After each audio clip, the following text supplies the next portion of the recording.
యాక్చువల్గా టూరిజం కోసం అన్ని పర్మిషన్స్ తీసుకొని చాలా అద్భుతంగా 7 భవనాలని నిర్మించడం జరిగింది. కానీ ఈ మధ్య 3 మెన్ కమిటీ ముఖ్యమంత్రి గారు వస్తే మరి పార్టీ కార్యాలయంగా ఎక్కడ ఉంటే బాగుంటుంది అంటే ప్రభుత్వంలో భాగమే ముఖ్యమంత్రి అంటే పర్సనల్గా కాదు కదా. సో ముఖ్యమంత్రి గారు ఎక్కడ ఉంటే బాగుంటుంది, ఎక్కడి నుంచి పరిపాలిస్తే బాగుంటుంది అన్న క్రమంలో 3 మెన్ కమిటీ వైజాగ్లో ఉన్న అన్ని ప్రదేశాలని కూడా సందర్శించారు.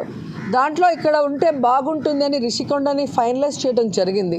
రిషికొండ నుంచి మరి క్యాంప్ ఆఫీస్గా పరిపాలన స్టార్ట్ అవుతుంది. రిషికొండ మీద గడిచినటువంటి 3-4 సంవత్సరాలుగా ఏ రకంగా దుష్ప్రచారం చేస్తూ ఉన్నారో, దాని మీద ఎన్ని రకాలుగా అడ్డంకులు సృష్టించాలనేటువంటి కార్యక్రమాలు చేశారు అనేటువంటిది మనం అనేక సందర్భాలు చూసాం. అనేక కోర్టులకు వెళ్ళారు, అనేక పర్యావరణానికి సంబంధించినటువంటి కేసులు వేశారు. వీటినన్నింటినీ కూడా అధిగమించి ప్రభుత్వం చేపట్టేటువంటి కార్యక్రమాలని, ప్రభుత్వం చేపట్టేటువంటి నిర్మాణాలని పూర్తి చేసేటువంటి కార్యక్రమం చేసి దాదాపు 4-5 నెలల క్రితం వాటిని ముహూర్తానికి సంబంధించి మంచి రోజు అని చెప్పి వాటిని ప్రారంభించేటువంటి కార్యక్రమాన్ని కూడా ఆ రోజు మేము చేయడం జరిగింది. అయితే ఇప్పుడు చేస్తున్నటువంటి దుష్ప్రచారం అంతా కూడా అదేవో సొంత భవనాల్లాగా, ఈరోజు ప్రభుత్వం వారు ఉన్నారు, ప్రభుత్వంలో వారు ఉన్నటువంటి సందర్భాలు, ప్రభుత్వం దాన్ని ఏ రకంగా ఉపయోగించుకోవాలనేటువంటిది చూడడం మానేసి రేపు రానటువంటి కాలంలో రాష్ట్రపతితో లేకపోతే గవర్నర్ గారో లేకపోతే ఇతర పెద్దలో వచ్చినప్పుడు దాన్ని ఏ రకంగా ఉపయోగించుకోవాలి అనేటువంటిది చూడడం మానేసి దాన్ని ఇంకా జగన్మోహన్ రెడ్డి గారు ఇల్లులాగే చిత్రీకరించేటువంటి ప్రయత్నం చేయడం అనేటువంటిది సమంజసం కాదు. దాన్ని తీవ్రంగా ఖండిస్తూ ఉన్నాం. ముఖ్యంగా జగన్మోహన్ రెడ్డి గారు మేము అధికారంలో ఉన్నప్పుడు విశాఖపట్నాన్ని ఎగ్జిక్యూటివ్ క్యాపిటల్గా చేయాలనేటువంటి ఒక పాలసీని మేము తీసుకోవడం, దానికి అనేక రకాలైనటువంటి అడ్డంకులు సృష్టించేటువంటి కార్యక్రమం చేశారు. మళ్ళీ అధికారంలోకి వస్తే ఇక్కడి నుంచి పరిపాలన మొదలు పెట్టాలనేటువంటి ఒక నిర్ణయాన్ని ఆ రోజు జగన్మోహన్ రెడ్డి గారు ప్రకటించడం జరిగింది. సరే, ఎన్నికల్లో వచ్చినటువంటి ఫలితాలు దాన్ని ప్రజాస్వామ్యంగా అంగీకరించి వారికి అధికారం వచ్చింది. సరే, వారు ఇప్పుడు నిర్ణయం తీసుకున్నారు, నిర్ణయం తీసుకున్న దాని ప్రకారం వారు చేసుకుంటారు. ఇప్పుడు మేము ప్రభుత్వంలో లేము కదా, వాళ్ళ దగ్గర రికార్డ్స్ అన్నీ వాళ్ళ దగ్గర ఉంటాయి. ఇప్పుడు ప్రభుత్వంలో విమర్శించింది వాళ్ళు. ఏమంటారు? ఎవరు చెప్పబెట్టుకున్నా ఉంది, అందుకు చెప్పి మేము అన్ని రిలీజ్ చేసాం కదా.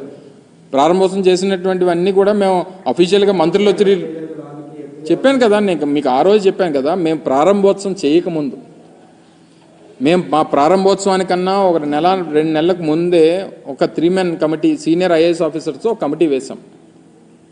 సీనియర్ ఐఏఎస్ ఆఫీసర్స్తో కమిటీ వేసినప్పుడు వారు విశాఖపట్నం అంతా కూడా వారు పర్యటించి ముఖ్యమంత్రి గారికి ఒక ఆలోచన, విశాఖపట్నం నుంచి వారి పరిపాలన చేయాలనేటువంటి ఆలోచన చేస్తూ ఉన్నారు.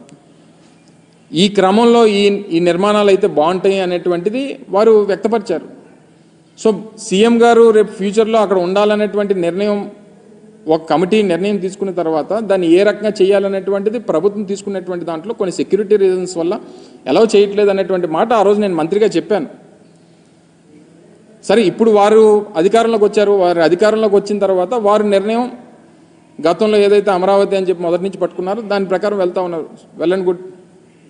ఇప్పుడు అది మొదటి నుంచి టూరిజం డిపార్ట్మెంట్ పేరిట ఉన్నటువంటి ప్రాజెక్టు. నాకు తెలిసి 86లోనే 87లోనే ఎన్టీ రామారావు గారు మొదట అక్కడ టూరిజం ప్రాజెక్ట్ నిర్మించేటువంటి కార్యక్రమం. అప్పుడు కూడా కొండలు కొట్టే కదా కట్టాడు ఆయన.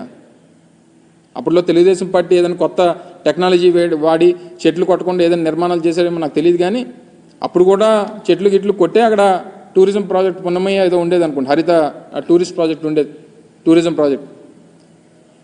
సో మేమేమంటామంటే, ఇప్పుడు మీరు ఒక నిర్ణయం తీసుకున్నారు, లేదా విశాఖపట్నానికి ఒక మంచి గవర్నమెంట్ గెస్ట్ హౌస్ ఏముంది చెప్పనండి.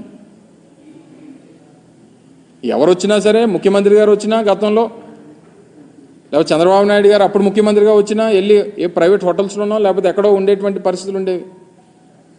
సో ఏదున్నా సరే అది గవర్నమెంట్కి సంబంధించింది.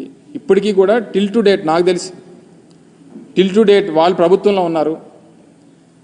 దాని మీద ఉన్నటువంటి అన్నీ కూడా టూరిజంకి సంబంధించినటువంటి డిపార్ట్మెంట్ పేరిటే ఉన్నాయి. ఏ రకంగా వినియోగించుకోవాలనేటువంటిది ప్రభుత్వం నిర్ణయం తీసుకోవాలి, ప్రభుత్వంలో ఉన్నటువంటి పెద్దల నిర్ణయం తీసుకోవాలి. సో దాని ప్రకారం తీసుకోమని చెప్పి మేము కోరుతా ఉన్నాం. దీన్ని ఎవరి మీద రుద్ది ఇది పలానా వాళ్ళది అని చెప్పానంటే అర్థం లేదు కదా. సో దాని ప్రకారం వారు అనవసరమైనటువంటి తప్పుడు ప్రచారం చేయొద్దనేటువంటిది మా తాలూకా మనవి. ప్రభుత్వానికి సంబంధించిన ఆస్తి ప్రభుత్వానికి ఏ రకంగా ఉపయోగపడాలనేటువంటిది వారు చూసుకోవాలనేటువంటిది మేము కోరుతా ఉన్నాం. దాని ప్రకారం వారు అడుగులు వేయమని చెప్పి మరి మా రిక్వెస్ట్. ప్రెస్ మీట్ పెట్టారు.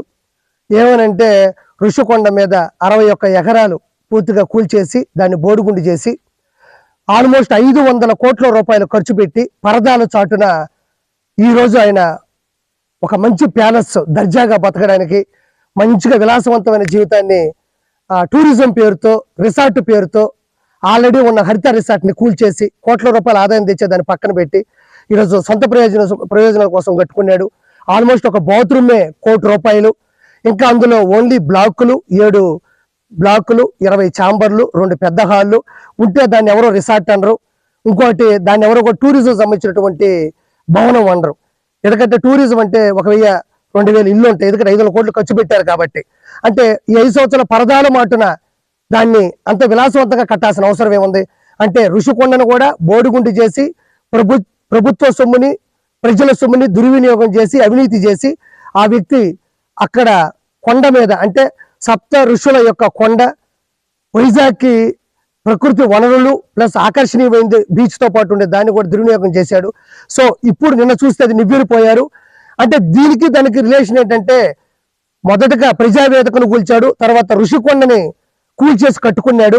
దాంతోపాటు ఎవరికి వెలుగులోకి రానిది ఏంటి అంటే మొత్తం మీద మన ఆంధ్రప్రదేశ్లో లక్షల టిట్కో ఇల్లు ఉన్నాయి.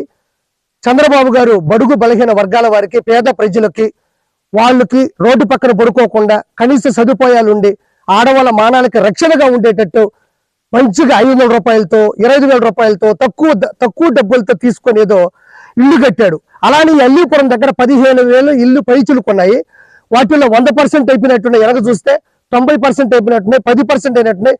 అన్నిటినీ కూడా ఆ రోజు ప్రభుత్వం నుంచి పక్కకెళ్ళిన తర్వాత వైఎస్ఆర్సీపీ గవర్నమెంట్ వచ్చిన తర్వాత కేవలం ఇవి మేము కట్టామని చెప్పుకోవడానికి 300 కోట్ల రూపాయల పైచులకు కలర్లకి అంటే వైఎస్ఆర్సీపీ గవర్నమెంట్కి వేసే కలర్లకి ప్రభుత్వ కార్యాలయాలకు వేసే కలర్లకి ఖర్చు పెట్టారు తప్ప కనీసం ఒక డ్రైనేజ్ కానీ ఒక నీటి సదుపాయం కానీ ఒక జేసీబీ పెట్టి ఆ మట్టిని దోపించడం కానీ ఈ రోజు లోపలికి వెళ్తే ఆ రోజు కట్టింది తప్ప ₹1 కూడా పెట్టుబడింది లేదు. సెంట్రల్ గవర్నమెంట్ ఇచ్చిన డబ్బులు కూడా సొంత లాభాలకి నిధుల్ని పక్కకి జరపడం జరిగింది. ఈరోజు మొత్తం పగిలిపోయి ఉన్నాయి. అంటే నేను చెప్పేది ఏంటంటే 25 లక్షల లీటర్లు పట్టేటువంటి ఈ 2 రాష్ట్రాల్లో లేనటువంటి అతిపెద్ద వాటర్ ట్యాంక్ ఈ టిట్కో 15,000 ఇళ్లకు ఇవ్వడం జరిగింది. అది కూడా ఎలా అయితే స్టార్ట్ చేసి ఫినిష్ చేయబోయారో దాన్ని కూడా అలానే వదిలేశారు. అంటే ఎందుకు చెప్తున్నా అంటే ప్రజావేదిక కావచ్చు, ఋషికొండ కావచ్చు, టిట్కో ఇల్లు ఈ రోజు గుడివాడలో కూడా 8,000 టిట్కో ఇల్లు ఉంటే 6,000 ఇచ్చి అందులో ఈ రోజు డ్రైనేజ్ లేదు, వాటర్ ప్రాబ్లం, అసలు లోపల కూడా పడుకోలేని పరిస్థితి. ఈ విషయాన్ని ఎలక్షన్ ముందు చెప్దామా అంటే ఈ ఇళ్ల లోపలికి మనం రాలేము. అందరూ ఇక్కడ గంజాయి అమ్మేవాళ్ళు, ఇక్కడ ఒక రౌడీ రాజకీయం జరిగేది. ఇక్కడ చూడండి బీరు బాటిళ్ళు ఉంటాయి, కత్తులు కట్టలు కూడా ఆడాడ దొరుకుతా ఉంటాయి. ఇప్పుడు ఎందుకు చెప్తా